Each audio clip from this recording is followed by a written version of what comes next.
नमस्कार। आकाशवाणी से दोपहर समाचार के साथ मैं जागृति शर्मा।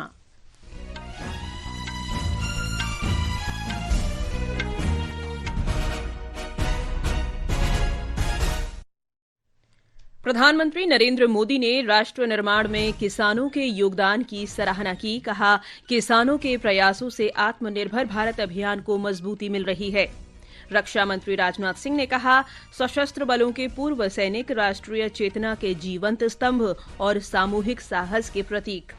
चीन ने ईरान की स्थिरता के लिए अपना समर्थन दोहराया। संप्रभु देशों के आंतरिक मामलों में अमेरिका के हस्तक्षेप को खारिज किया। थाईलैंड में रेल दुर्घटना में 22 लोगों की मौत और 30 लोग घायल। और राजकोट में भारत के साथ दूसरे एकदिवसीय क्रिकेट मैच में न्यूजीलैंड टॉस जीतकर पहले गेंदबाजी कर रहा है।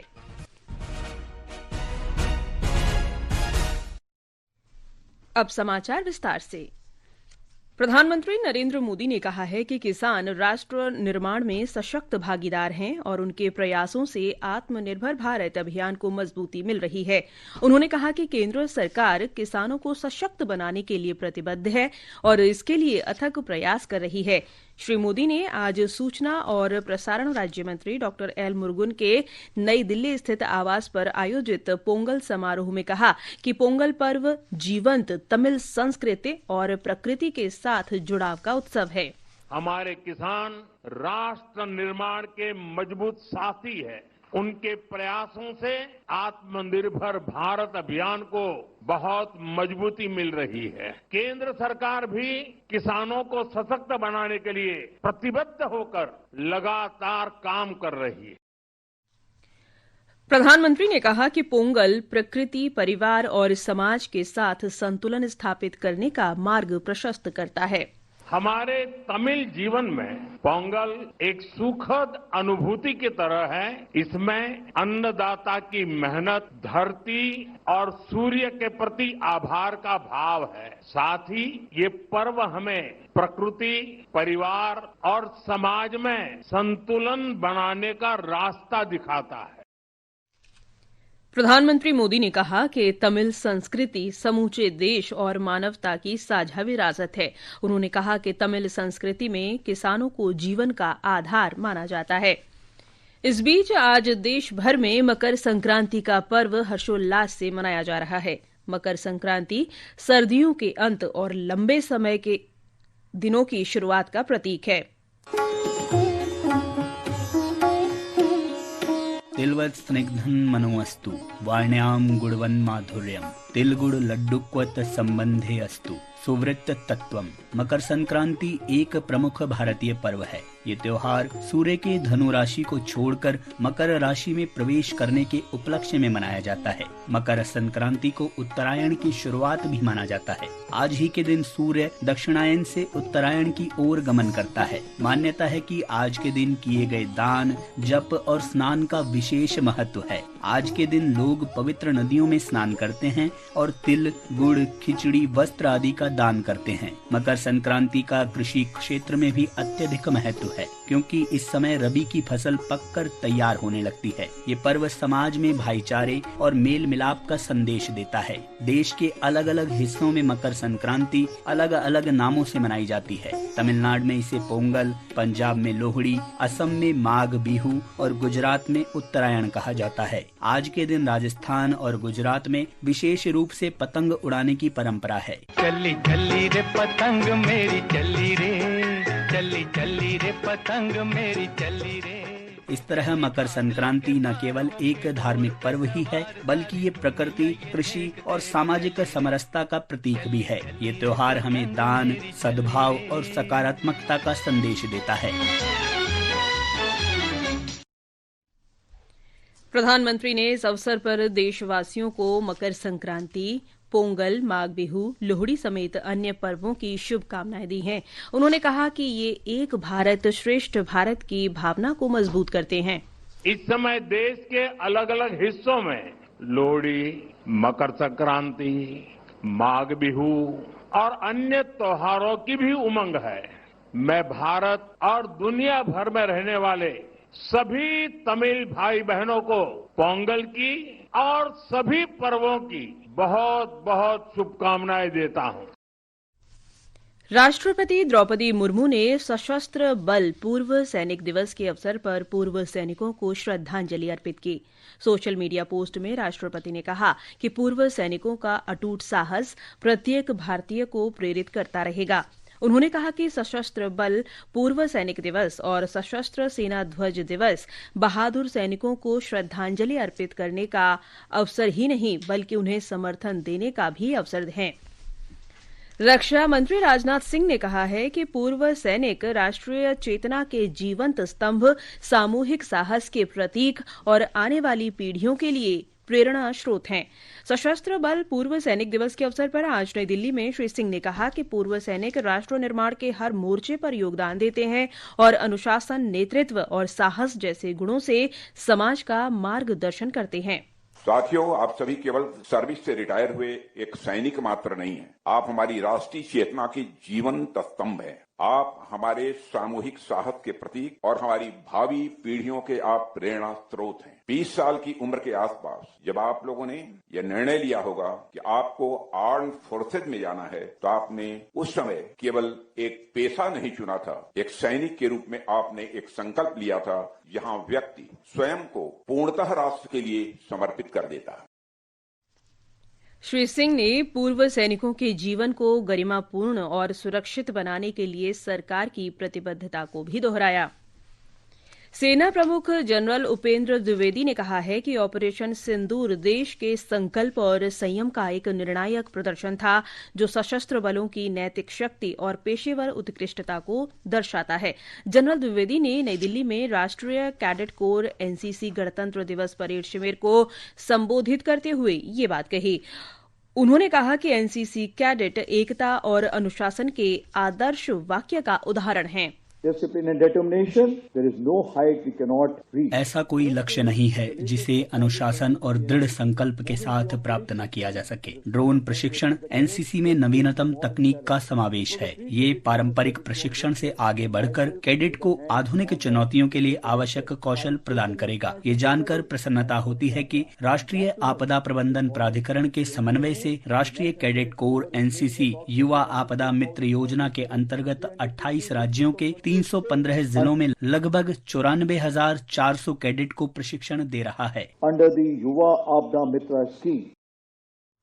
ये समाचार हमारी वेबसाइट www.newsonair.gov.in और हमारे mobile app news on AIR पर भी उपलब्ध हैं। दोपहर समाचार में आपका फिर स्वागत है।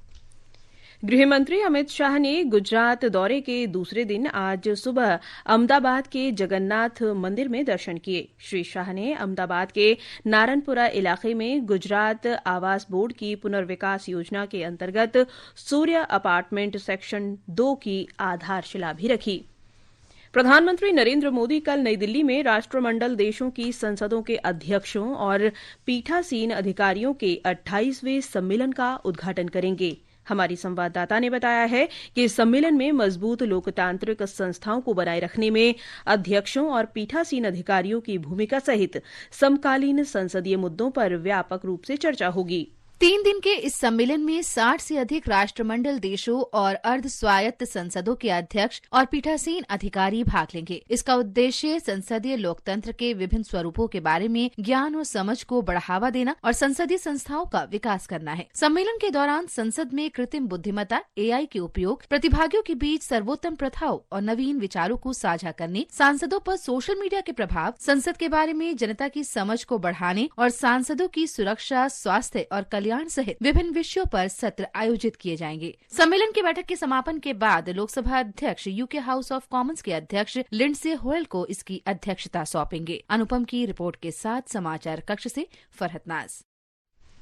इस सम्मेलन से अलग लोकसभा अध्यक्ष ओम बिरला ने आज केन्या की संसद के अध्यक्ष डॉ मोसेस मासिका वेतनगुला के साथ चर्चा की। श्री बिरला ने एक सोशल मीडिया पोस्ट में कहा कि बैठक के दौरान उन्होंने दोनों देशों के बीच ऐतिहासिक संबंधों का उल्लेख किया। शिक्षा मंत्री धर्मेंद्र प्रधान ने घोषणा की है कि भारत अगले महीने प्रधानमंत्री नरेंद्र मोदी के नेतृत्व में प्रतिष्ठित एआई इम्पैक्ट समिट की मेजबानी करेगा। भारतीय प्रौद्योगिकी संस्थान मद्रास संस्थान की प्रगति की समीक्षा के दौरान उन्होंने ये घोषणा की। उन्होंने संस्थान में पोंगल समारोह में भाग लिया। पर्यावरण, वन और जलवायु परिवर्तन मंत्री भूपेंद्र यादव ने आज अरावली पर्वतमाला में पारिस्थितिक संरक्षण के प्रति सरकार की प्रतिबद्धता को दोहराया। उन्होंने कहा कि अतिक्रमण और अवैध खनन को रोकने के लिए अरावली की लगभग 97 किलोमीटर राजस्व भूमि को स्थायी संरक्षित वन घोषित किया गया है। नई दिल्ली में अरावली परिदृश्य के पारिस्थितिक पुनर्स्थापन पर आयोजित राष्ट्रीय सम्मेलन में श्री यादव ने प्रधानमंत्री के देश भर में 26 करोड़ हेक्टेयर खराब भूमि के पुनर्स्थापन के मिशन पर प्रकाश डाला। कृषि और किसान कल्याण मंत्री शिवराज सिंह चौहान ने आज ग्रामीण अर्थव्यवस्था को सुदृढ़ करने और पशुधन को बढ़ाने के लिए पशु नस्ल संरक्षण की आवश्यकता पर बल दिया। नई दिल्ली में आयोजित नस्ल संरक्षण पुरस्कार समारोह को संबोधित करते हुए श्री चौहान ने ये बात कही। सेना ने कल रात जम्मू कश्मीर में राजौरी जिले में सीमा पार से आए कई पाकिस्तानी ड्रोन पर गोलीबारी की। कल शाम करीब 7 बजे ये पाकिस्तानी ड्रोन भारतीय सीमा में राजौरी जिले के चिंगुस इलाके में डुंगा गाला में घुस आए थे। ड्रोन कुछ देर माजकोट में दिखाई देने के बाद पाकिस्तान के कब्जे वाले जम्मू कश्मीर लौट गए।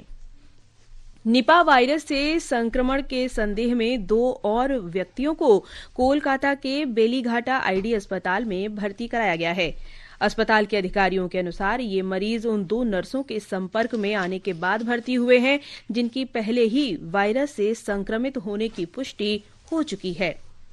ये समाचार आकाशवाणी से प्रसारित किए जा रहे हैं। ताजा समाचार जानने के लिए आप हमारे social media handle @AIR News Hindi को फॉलो कर सकते हैं। ये आकाशवाणी है। चीन ने ईरान में स्थिरता के प्रति अपने समर्थन को दोहराया है। चीन ने कहा है कि वह संप्रभु देशों के आंतरिक मामलों में हस्तक्षेप और अंतर्राष्ट्रीय संबंधों में बल प्रयोग या धमकी का लगातार विरोध करता है। चीन के विदेश मंत्रालय के प्रवक्ता लिन जियान ने ये बात कही। एक रिपोर्ट।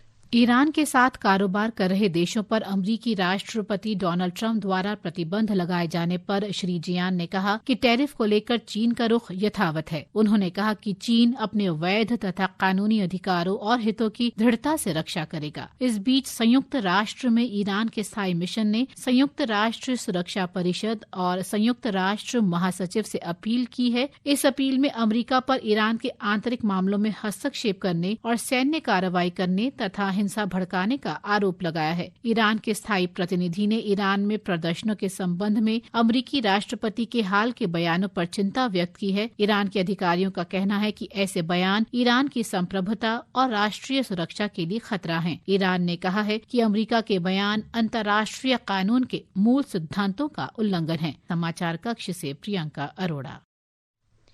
बैंकॉक से थाईलैंड के उत्तर पूर्वी क्षेत्र की ओर जा रही एक यात्री रेलगाड़ी आज गंभीर रूप से दुर्घटनाग्रस्त हो गई। दुर्घटना में 22 लोगों की मौत हो गई और 30 से अधिक घायल हुए हैं। थाईलैंड के परिवहन मंत्री ने बताया कि दुर्घटना के समय रेलगाड़ी में लगभग 195 यात्री सवार थे। भारत और न्यूजीलैंड के बीच 3 मैचों की एकदिवसीय क्रिकेट श्रृंखला का दूसरा मुकाबला राजकोट में जारी है। ताजा समाचार मिलने तक भारत ने 13 ओवर में 1 विकेट पर 79 रन बना लिए हैं। न्यूजीलैंड टॉस जीतकर पहले गेंदबाजी कर रहा है। मौसम विभाग ने कल तक पंजाब, हरियाणा और चंडीगढ़ में शीतलहर की स्थिति बनी रहने की संभावना व्यक्त की है। अगले 2 दिन तक दिल्ली, हरियाणा, पंजाब, चंडीगढ़ और उत्तर प्रदेश में घना कोहरा छाये रहने का भी अनुमान है। अंत में मुख्य समाचार एक बार फिर। प्रधानमंत्री नरेंद्र मोदी ने राष्ट्र निर्माण में किसानों के योगदान की सराहना की। कहा, किसानों के प्रयासों से आत्मनिर्भर भारत अभियान को मजबूती मिल रही है। रक्षा मंत्री राजनाथ सिंह ने कहा, सशस्त्र बलों के पूर्व सैनिक राष्ट्रीय चेतना के जीवंत स्तंभ और सामूहिक साहस के प्रतीक। चीन ने ईरान की स्थिरता के लिए अपना समर्थन दोहराया। संप्रभु देशों के आंतरिक मामलों में अमेरिका के हस्तक्षेप को खारिज किया। थाईलैंड में रेल दुर्घटना में 22 लोगों की मौत और 30 लोग घायल। और राजकोट में भारत के साथ दूसरे एकदिवसीय क्रिकेट मैच में न्यूजीलैंड टॉस जीतकर पहले गेंदबाजी कर रहा है। इसके साथ ही दोपहर समाचार का ये अंक समाप्त हुआ। नमस्कार।